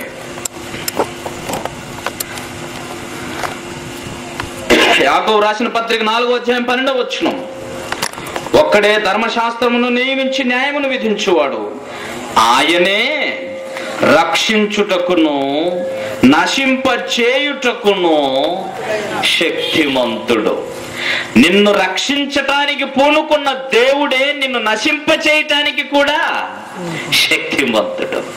నిన్ను రక్షించే శక్తి ఆయనకే ఉంది, నిన్ను నశింపజేసే శక్తి, అధికారం ఆయనకే ఉంది. ఆయనే పూనుకుంటే మనల్ని శిక్షించటానికి ఇంకెవరు తప్పిస్తారంటే? ఇంకెవరు తప్పిస్తారు? ఆయన ప్రేమను మనం అర్థం చేసుకోకుండా బ్రతికితే, మనమే అవిధేయులుగా బ్రతికితే మనల్ని ఎవరు తప్పిస్తారో ఒక్కసారి ఆలోచించండి. అందుకే చెప్తున్నాడు, దేవుడిచ్చినటువంటి అవకాశాన్ని దుర్వినియోగం చేసుకోవద్దండి. దేవుని దీర్ఘశాంతానికి పరీక్ష పెట్టొద్దండి. ఆయన ప్రేమను దండ వేసి మీ ఇష్టం వచ్చినట్టు బ్రతికి మీ పాపాన్ని ఆయన ముందు ఒప్పుకుంటే సరిపోతుందన్న మాయ ఆలోచనల నుంచి, భ్రమ నుంచి బయటకు రండి. పరిశుద్ధుడుగా బ్రతకటానికి క్రీస్తు తన ప్రాణం ఇస్తే నీ శరీరంలో తప్పుడు కోరికను అణుచుకోలేని నీదో ఒక ప్రేమ, నీదో ఒక భక్తి దేవుడు ఎలా అంగీకరిస్తాడు? ఆలోచిస్తున్నారు. ఆయన రక్షించు నశింపుడికి శక్తి కలిగిన వాడు. 12వ అధ్యాయం ఎబిల్లు రాసిన పత్రిక వెనకరండి. ఆయన ఏమంటున్నాడు చూడండి, ఎలాంటి సంగతులు చెప్తున్నాడు చూడండి. ఆయన గురించి చెప్పినటువంటి మాటలు ఇవే. దేవుడు ప్రేమామయుడు అని అనుకోకండి. ఆయన గురించి చెప్తున్నాడు చూడండి. 28వ వచనం, 12వ అధ్యాయం 28, 29 వచనాల్లో సంగతి చూడండి ఒకసారి. అందువలన, అంటే ఆ పై వచనాల్లో చాలా సంగతులు చెప్పాడు. అవిధేయులైన వారి పట్ల దేవుడు ఎలా స్పందించాడో, వాళ్ళు ఎలా శిక్షిస్తున్నాడో 12వ అధ్యాయంలో చాలా సంగతులు చెబుతూ వచ్చి ఇప్పుడు చెబుతున్నాడు. అందువలన మనము నిశ్చలమైన రాజ్యము పొంది దైవ కృప కలిగి ఉందము. ఆ కృప కలిగి వినయము, భయము, భక్తి కలిగి దేవునికి ప్రీతికరమైన, దేవునికి ఇష్టమైనట్టుగా మార్పు చెంది ఆయనకి ఇష్టమైన సేవ చేయుదము. లేకపోతే కింద చూడండి ఏముందో, మన దేవుడు దహించు అగ్ని అయి ఉన్నాడు. ఏంటండి అలాంటి మాటలు ఉన్నాయి బైబిల్లో? ప్రేమమయుడు, రక్షించేవాడు, కరుణించేవాడని చూసుకున్న మనకి ఈ సంగతులు ఎప్పుడు మీ కళ్ళకు కనిపించలేకపోవచ్చు. ఎందుకంటే దేవుడిని ఎప్పుడు ప్రేమ అనే కళ్ళతోనే చూసాం మనం. కానీ ఆయన వ్యక్తిత్వం బైబిల్ ఇలా ఉంది, ఇలాగ బయలుపరచబడింది. దైవ కృప కలిగి, వినయము, విధేయత, భయము, భక్తి కలిగి, ఇంతటితోనే కాదు, దేవునికి ఇష్టమైన ప్రీతికరమైన సేవ చేయండి, లేకపోతే దేవుడు దహించు అగ్ని. అర్థమైందా? దేవుడంటే మనం అనుకున్నట్టు సామాన్యుడు కాదండి. దేవుడంటే మనం అనుకున్నట్లుగా ఉండడండి. ఆయన మహాశక్తివంతుడు, ఆయన మహాపౌరుషం కలిగిన వాడు. ఈ ప్రపంచాన్ని రక్షించడానికి ప్రాణం పెట్టిన యేసుక్రీస్తుని గురించి మాట్లాడుతున్న మాట మనందరికి తెలిసిన మాట. ఆల్రెడీ దాని మీద రాసిన చూసారా? రోమీయులకు రాసిన పత్రిక 8వ అధ్యాయం 34వ వచనం. ముందుగా ఎబిలుకు రాసిన పత్రిక 7వ అధ్యాయం 25వ వచనాన్ని చూడండి. సమస్త ఒక మనిషిని రక్షించడానికి, నశింప చేయడానికి శక్తి కలిగినటువంటి ఆ దేవుడు ఇప్పుడు ఈ రక్షించే సామర్థ్యాన్ని అంతటిని ఎవరికి ఇచ్చాడో చూడండి. ఇక్కడ చెప్తున్నాడు 7వ అధ్యాయం ఎబిలుకు రాసిన పత్రిక 25వ వచనంలో, ఈయనంటే ప్రభు అయిన యేసుక్రీస్తు తన ద్వారా, అంటే తన నామమున, తనను బట్టి తన తండ్రి అయిన దేవుని యొద్దకు వచ్చు వారి పక్షమున విజ్ఞాపన చేయుటకు నిరంతరము జీవించుచున్నాడు కనుక వారిని సంపూర్ణముగా రక్షించుటకు శక్తిమంతుడై ఉన్నాడు. నిన్ను సంపూర్ణంగా రక్షించడానికి శక్తిమంతుడు. ఎప్పుడు? నువ్వు పాపం చేస్తూ కొనసాగుతుంటే కాదు. ఎన్నిసార్లు చెప్పినా దేవుణ్ణి ప్రేమగా చూసుకొని పోవటం కాదు. నీవు ఆయన మాటకు విధేయుడు అవ్వాలి. విధేయులైన వారిని రక్షించాలన్నదే దేవుని అనాది దయాపూర్వకమైన సంకల్పం. ఈ విషయం 1 కొరింథీయులకు రాసిన పత్రిక 1వ అధ్యాయం 21వ వచనంలో ఉంటుంది. దేవుని సంకల్పం ఏంటి అనంటే అందరినీ రక్షించాలన్నదే. కానీ అందరూ ఏం కావాలో తెలుసా? ఊరికి వస్తే కాదు. చూడండి, కొరింథీయులకు రాసిన 1వ పత్రిక 1వ అధ్యాయం 21వ వచనం. దేవుని జ్ఞానానుసారముగా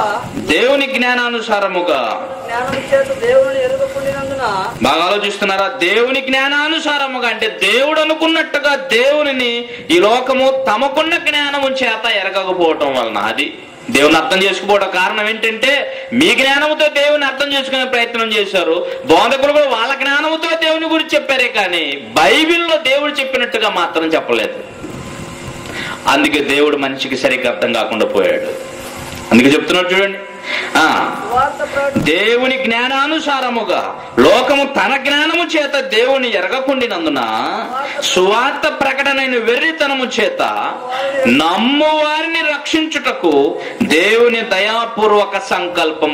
దేవుని దయాపూర్వకమైన సంకల్పం ఏంటంటే సువార్త వలన క్రీస్తుని గురించి మీరు నమ్మాలి. అంటే ఆయన సువార్తకు విధేయులు అవ్వాలి, ఆయన చెప్పినట్టుగా బ్రతకాలి, ఆయన జ్ఞానానుసారమైన భక్తి ఉండాలి మీకు. అలాంటి వారిని రక్షించడానికి ఆయన శక్తిమంతుడు, నేను సంపూర్ణంగా రక్షించడానికి శక్తివంతుడు. కానీ అలాంటి ఆయన కోసం ఇంకో ఆయన ఏం చెప్పాడండి? రోమీయులకు రాసిన పత్రిక 8వ అధ్యాయం 34లో నేను రక్షించడానికి సంపూర్ణమైన శక్తి కలిగినటువంటి ఆయనే ఇప్పుడు చెప్తున్నాడు ఏంటట? శిక్ష విధించు అనేవాడు నీకోసం ప్రాణం పెట్టినంతగా ప్రేమించడం విన్నాము, చూసారా? నా కోసం ప్రాణం పెట్టాడని మనం గొప్పలు చెప్పుకున్నాం, చూసారా? ఇప్పుడు ఆయనే శిక్ష విధించువాడు. సృష్టి ద్వారా మనిషిని నిత్య నాశనానికి పంపించేది కూడా ప్రభు అయిన యేసుక్రీస్తే. ఎక్కడికి వెళ్తారో మిమ్మల్ని రక్షించేవాడే మిమ్మల్ని నశింప చేయటానికి, మిమ్మల్ని శిక్షించటానికి పూనుకుంటే ఎక్కడికి వెళ్తారో? ఈ ప్రపంచంలో ఇంటి వారు కాదనుకుంటే ప్రభుత్వాల దగ్గరికి వెళ్ళి వేడుకుంటే ఏదో నీకు సహాయం దొరకచ్చు. ఏ మనుషుడు కాదనుకుంటే మానవ హక్కుల కమిషన్ ఆశ్రయిస్తే నీకేదో మేలు జరగచ్చు. నీకు ఎక్కడ అన్యాయం జరిగితే హైకోర్టును ఆశ్రయిస్తే న్యాయం జరుగుతుందని అనుకోవచ్చు. కానీ ప్రపంచాన్ని సృష్టించిన దేవుడే, నిన్ను పుట్టించిన వాడే నిన్ను నశింప చేయటానికి పూనుకుంటే నిన్నెవరు కాపాడగలరు? ఎవరు కాపాడలేరు. ఆయన యందు వినయము, భయము, భక్తి కలిగి ఆయనకి ఇష్టమైన సేవ చేయటం తప్ప మనిషికి భూమి మీద వేరే గతి లేదండి, గతి లేదు. చిన్న జీవితాన్ని కక్కుర్తిపడి జీవితం నాశనం చేసుకోకండి. ఈ సృష్టి అంతటిని నీకు దారాదత్తము చేసి ఎవరు లేకుండా ఈ సృష్టి కలగలేదో ఇప్పుడు ఆయనే ఈ ప్రపంచానికి రాతలంచింది దేనికోసం తెలుసా? నువ్వు నమ్మితే నిన్ను సంపూర్ణముగా రక్షించి తన దగ్గర ఉంచుకోవడానికి. నమ్మకపోతే ఏం చేయడానికి వస్తాడు? ఏం చేస్తాడు? శిక్షించడానికి. ఏ విషయం చూడని ముగించుకుందాం. పేతురు రాసిన 2వ పత్రిక 3వ అధ్యాయము. పేతురు రాసిన 2వ పత్రిక 3వ అధ్యాయము 9వ వచనం నుంచి చూడండి. కొందరు ఆలస్యమని ఎంచుకున్నట్లు ప్రభు తన వాగ్దానమును గురించి ఆలస్యము చేయవాడు కాడు గాని ఎవడన్నా నశింపవలనని ఇచ్చింపక అందరూ మారు మనసు పొందవలనని కోరుచు మేడల దీర్ఘశాంతం కలిగి ఉన్నాడు. నశించాలన్నది ఉద్దేశం కాదు, కానీ మీరు విధేయులు అవ్వాలి. విధేయులు కాకపోతే దేవుడు ఇలా కూడా ఉన్నాడన్న సంగతి మీకు ప్రకటించబడింది. ఆండ్రాయిడ్ చూడండి, అయితే ప్రభు దినము దొంగ వచ్చినట్లుగా వచ్చిన ఆ దినమున ఏం జరుగుతుంది? ఆకాశం పుట్టించింది దేనికి? సూర్యచంద్రులనిచ్చి మేఘాలనిచ్చి నీకు వర్షం కురిపించి గాలి వెలుతురు వేడి అంతా నీకు ఇవ్వటానికి. ఇప్పుడు చెబుతున్నాడు, ఆకాశంలో ఆ దినమునంటే యేసుక్రీస్తు వస్తే ఆకాశంలో మహాధ్వనితో గతించిపోవును. మానవ మనుగడకు ఆధారముగా నిలిచినటువంటి పంచభూతములు మిక్కటమైన వేండ్రముతో లయమైపోవును. భూమియు దాని మీద ఉన్న కృత్యములు అన్ని కాలిపోవును. ఇవన్నీ ఇట్లు లయమైపోవునవి కనుక ఆకాశంలో రౌలుకొని లయమైపోయినట్టు పంచభూతములు మహావేంద్రముతో కరిగిపోయినట్టు దేవుడి దినపు రాకడ కొరకు కనిపెట్టుచు దానిని ఆశతో అపేక్షించు మీరు పరిశుద్ధమైన ప్రవర్తనతోను భక్తితోను ఎంతో జాగ్రత్త గలవారై నీకు బతకటానికి ఆధారమైన ఈ సృష్టినే తగలబెట్టడానికి సిద్ధమయ్యాడు యేసుక్రీస్తు రాకడతో. అర్థమైందా? ఆయన లేకుండా ఏముందండి? కలిగి ఉన్నది ఏది ఆయన లేకుండా. ఇప్పుడు ఆయనే ఏం చేయడానికి వచ్చాడట? వస్తాడండి. ఏం చేయడానికి వస్తాడంట? ఆయన కలిగించిన దాన్ని ఆయనే నాశనం చేయడానికి వస్తున్నాడంట. ఆయన రక్షించడానికి ఏ మనుషుల కోసం ఆలోచించాడో ఆ మనుషులనే నాశనం చేయడానికి పూనుకున్నాడంట. ఎంత కాలము ఈ మనుషులని ఈ లోకాన్ని దేవుడు సహించాలో చెప్పండి. ఒకసారి ఆలోచించండి. దేవుని ఉద్దేశాన్ని జాగ్రత్తగా మీరు పసిగట్టి అర్థం చేసుకుని దేవుని వాక్యంలో దేవుడు అంటే ప్రేమమయుడు మాత్రమే కాదు, ఆయన మహాజ్ఞాన సంపన్నుడు, ఆయన మహారోషం కలిగిన వాడు, పాపాన్ని సహించుకోలేనంత మహాపరిశుద్ధుడు. ఆ దేవుని యుద్ధ మనం ఏదో ఆటలాడితే చెల్లదు. ఆయన చెప్పినట్టుగా బ్రతకండి. ఆయన వ్యక్తిత్వాన్ని తెలుసుకోండి. మనం రక్షించడానికి పూనుకున్నది, మనం రక్షించడానికి శక్తిమంతుడైన ఆ దేవుడే మనం శిక్షించడానికే పూనుకుంటే మనం రక్షించేవాడు లేడు. ఇప్పుడు చెప్పండి, అన్ని ఇచ్చి పోషించినటువంటి ఆ దేవుడే నీలో ఏం కోరుకున్నాడు? నీ యావదంత ఆస్తి అంతా తీసుకొచ్చి నాకు ఇచ్చేయమన్నాడా? ఆయన కోరుకుంది నీ పాపపు జీవితాన్ని మానుకొని పరిశుద్ధుడైన నేను పరిశుద్ధుడైనట్టుగా నా పిల్లలుగా ఉన్నటువంటి మీరు పరిశుద్ధులుగా బ్రతకండి. మీ పాప ప్రాయచిత్తం కోసం కూడా నేనే కదా ఆలోచించాను. నా చిత్తానుసారం మీ పాపలను తుడిచేస్తున్నాను కదా. వచ్చిన ఎందు వినయం విధేయత భయభక్తులు కలిగి బ్రతకండి అంటే ఒకడేమో ఆయన మతం అంటాడు, ఒకడేమో అది ఫలానా వాళ్ళ కులస్తులది అంటాడు, ఒకడేమో అది ఫలానా దేశస్తుడిది అంటాడు. బుద్ధి లేని మాటలు చెప్పి మీ జీవితాలని చేతులారా కాల్చుకుంటారు. ఎందుకండి అయ్యా? ఎందుకో? బ్రతుకునిచ్చినటువంటి దేవుడే ఇలాంటి మాటలు మాట్లాడుతుంటే చూస్తూ ఉన్నప్పుడు ఆయన ఏమనుకుంటాడో ఒకసారి ఆలోచించండి. ఒక్కసారి జీవితాన్ని తెరిచి చూసుకోండి. మీ జీవితం వెనకాల ఎవరున్నారో మీకు తెలుస్తుంది. మిమ్మల్ని రక్షించటానికి ఎన్ని విధాలుగా నీ మీద ప్రేమ చూపించిన అర్థం కాకపోతే కనీసం ఈ మాటలైనా మీ జీవితాల్ని మార్చాలి. తలవంచి కలముండి ప్రార్థన చేసుకోండి. ప్రేమ కలిగిన తండ్రి, మీరు మహారోషం కలిగిన వాడు కూడా, మీరు ప్రతి దినము కోపపడు దేవుడు. మీరు మాయలు చూపించేది ప్రేమ మాత్రమే కాదు, మేము మీకు విధేయులు కాకపోతే మమ్మల్ని శిక్షిస్తారు కూడా. నీ వ్యక్తిత్వం ఎంత ఉన్నతమైందో, ఎంత పౌరుషం కలిగిందో, పూర్వము నుంచి కూడా తప్పు చేసిన పూర్వకాలం ముందున్న జలప్రలయానికి ముందుంటున్న జనాంగాన్ని కూడా విడిచిపెట్టక ముందుకు భక్తిహీనులకు వారికి అందరికి దృష్టాంతములుగా, వారికి కూడా భక్తిహీనులుగా రాబోయే తరాల్లో ఎవడు భక్తిహీనముగా బ్రతికిన వారిని కూడా శిక్షిస్తానన్న దృష్టాంతాలంతటిని చరిత్ర రూపంలో మాకు రాసి మా కళ్ళు తెరిపించారు. మీ మాటలకు విధేయులు అవటం కంటే మాకు వేరే మార్గం లేదు అని గ్రహించాం. మీ యొక్క ఉగ్రతకు ఎవరూ పాత్రలు కాకుండా మీ కుమారుని క్రీస్తు ద్వారా ఈ ప్రపంచానికి అనుగ్రహించిన రక్షణ భాగ్యాన్ని అందిపుచ్చుకునే భాగ్యాన్ని మీ వాక్యాన్ని విన్న వారందరికీ దయచేయండి. ఈ రక్షణ సువార్తను మీ యొక్క వ్యక్తిత్వాన్ని మీ కుమారుని ద్వారా లోకానికి బయలుపరిచిన మీ ప్రేమను అన్ని విధాలుగా ఉన్నటువంటి నీ పిల్లలు తండ్రి మేము సరిగా అర్థం చేసుకుని బ్రతుకుటకు సహాయం చేయండి. ఈ నీ పిల్లలకు నీ మాటలు వినిపించవలనని తమ వంతు సహాయ సహకారాలకు పూనుకున్న నీ పిల్లలు రాణిని బట్టి ఆమె భర్త దత్తును బట్టి వారిద్దరు కుమారులను బట్టి మీకు స్తోత్రం చెల్లిస్తున్నాం. నాయన నీ పిల్లలు ప్రతి సంవత్సరాన ఈ అంబడిపూడి గ్రామ ప్రజలకు ఉన్నతమైన మీ మాటలు వినిపించాలని ఇది 2వ సంవత్సరాన ఈ కార్యక్రమానికి కూడా పూనుకున్నారు. వారి కష్టార్జితాన్ని వెచ్చించి ఇచ్చి కార్యక్రమానికి పూనుకొని వారికి కావలసిన జ్ఞానమును వివేకమును తెలివిన ఆయుష్ను ఆరోగ్యాన్ని ఇచ్చి కాపాడమని ప్రార్థిస్తున్నాం. అలాగే తన రాణి అమ్మగారి తల్లి తండ్రులను వారి తమ్ములను అలాగే తండ్రి వారి ఆడుపడుచున్న వాళ్ళని కూడా దీవించి కాపాడండి. వీళ్ళందరూ నీ కోసం ఉన్నతమైన సాధనాలుగా మలచబట్టు కృప చేయండి. నీ మనస్సును నీ ప్రేమను నీ ఉగ్రతను అంతటిని అర్థం చేసుకుని బ్రతుకుటకు సహాయం చేయండి. దత్తు కూడా మంచి మారు మనసు కలిగి నీకు తగిన సాధనముగా జీవించుట కృపను అనుగ్రహించమని ప్రార్థిస్తున్నాం. దేవా, ఈ ప్రాంతంలో మీరు చేసే ప్రతి పనికి మేము కూడా జత పని వారంగా ఉంటాము అని తమ చేతును చాచి చెయ్యినిచ్చి ఈ పనిలో పాలిభాగస్తులుగా సగానికి ఎక్కువ వారి పనిని పంచుకుని ఉన్న నీ కుమారులు ఇదిగో తండ్రి బెలివర్ సంఘాన్ని బట్టి సంఘ సేవకుడైన కాంతారావు గారిని బట్టి ఆయన భార్యను బట్టి పిల్లలను బట్టి మీకు స్తోత్రములు. ఆ సంఘం ద్వారా యవనస్తులైన పిల్లలు కూడా పని జరిగించడానికి మీరు కృప చూపించారు. వారందరినీ దీవించి కాపాడండి. మీ నామఘనతకు వారు మరి ఎక్కువగా పాటుపడినట్లు సహాయం చేయండి. దేవాని వాక్యాన్ని విన్నటువంటి ఈ గ్రామంలో ఉన్న క్రైస్తవులు నీ పిల్లలందరూ కూడా వినయము భయము భక్తి కలిగి మీకు ఇష్టమైన మీకు